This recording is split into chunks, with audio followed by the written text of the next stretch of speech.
So the culture is becoming more secular. That's obvious.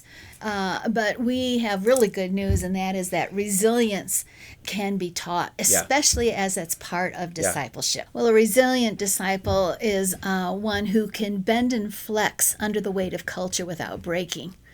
And so this is a picture of an adult or a child who is not sheltered away and protected particularly, but they are actually engaged in the culture. We're saying we need to become culture vultures, and we took that from the Old Testament where David is bringing his leadership together.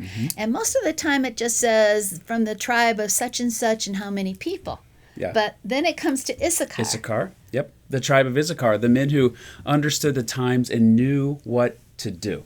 Yeah, what a gift that is to the church, to be able to read the culture and say, you know, it's a lot more secular than when I grew up. And sometimes it's anti-Christian even. And there's a lot of weird things that are happening out there.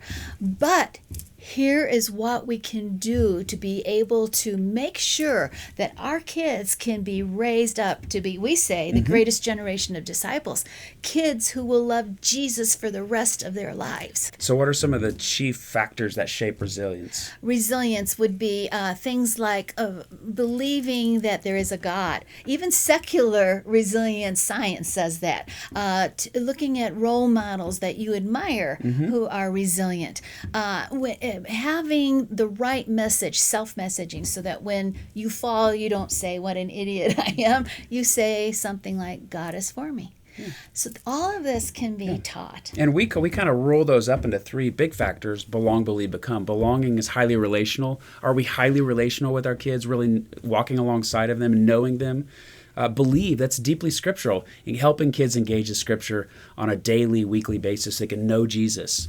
And then become, that's walking alongside of them, giving them faith experiences that this isn't just mom and dad's faith or the church's faith, this is my faith. So those factors help form resilience in children.